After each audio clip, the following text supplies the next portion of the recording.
Hello guys, నేను ఇంట్లో prepare చేసే tasty and healthy dry fruit laddu recipe వీడియోలో చూపిస్తాను. ఈ డ్రై ఫ్రూట్ లడ్డు మనం బయట కొనుక్కుంటే చాలా కాస్ట్ ఉంటాయి. బట్ మనం కొంచెం ఓపిక చేసుకొని ఇంట్లోనే చేసుకుంటే ఆ కాస్ట్కి హాఫ్ కాస్ట్లోనే మనం ఇంట్లో చేసుకోవచ్చు అనమాట. దీనికోసం అయితే నేను నువ్వులు, sunflower seeds, flax seeds, chia seeds, peanuts, almonds and కాజు, డేట్స్ అండ్ కొంచెం బెల్లం తీసుకుంటే సరిపోతుంది. అండ్ దీన్ని మనం సీడ్స్ అన్ని మీడియం ఫ్లేమ్లో పెట్టుకొని డ్రై రోస్ట్ చేసుకోవాలి. విడివిడిగా డ్రై రోస్ట్ చేసుకుని ఒక ప్లేట్లో పెట్టుకొని అవి రూమ్ టెంపరేచర్ వరకు వచ్చే వరకు వెయిట్ చేయండి.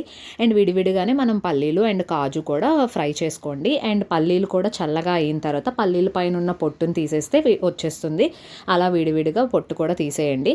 అవి మొత్తం చల్లగా అయిన తర్వాత మనం మిక్సీలో అయితే ఫస్ట్ కొన్ని పీనట్స్ అండ్ కాజు అండ్ ఆల్మండ్స్ కోర్స్గా బ్లెండ్ చేసుకోండి.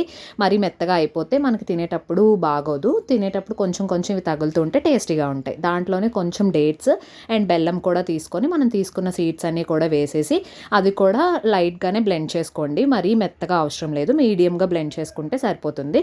అండ్ దాంట్లోనే మనం ముందుగా పౌడర్ చేసుకున్నాం కదా, ఇది కాజు పౌడర్, అది కూడా వేసేయండి. అవన్నీ వేసి అన్నీ మంచిగా కలిసేటట్టు డేట్స్ బెల్లం అంతా పౌడర్కి ఈక్వల్గా కలిసేటట్టు బాగా కలుపుకొని దాంట్లోనే గీ కూడా యాడ్ చేసుకోండి. మనకి లడ్డూస్ చేయడానికి ఎంత అవసరం పడుతుందో అంతా, మీరు ఎక్కువగా గీ తినే వాళ్ళైతే ఇంకొంచెం కూడా యాడ్ చేసుకోవచ్చు.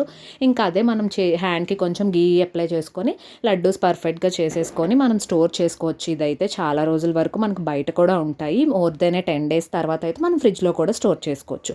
ఇది డేకి 1 లడ్డు తింటే చిన్నపిల్లల నుంచి పెద్దవాళ్ళ వరకు చాలా మంచిది. ఈ రోజుల్లో మనకి ఎక్కువ హెయిర్ ఫాల్ అవుతున్నాయి, ఇర్రెగ్యులర్ పీరియడ్స్, చిన్నపిల్లలకి ఇవి విడివిడిగా ఇస్తే తినట్లేదు కదా. ఇలా చేసిస్తే తప్పకుండా తింటారు, ఎందుకంటే టేస్ట్ అంత బాగుంటుంది మరి.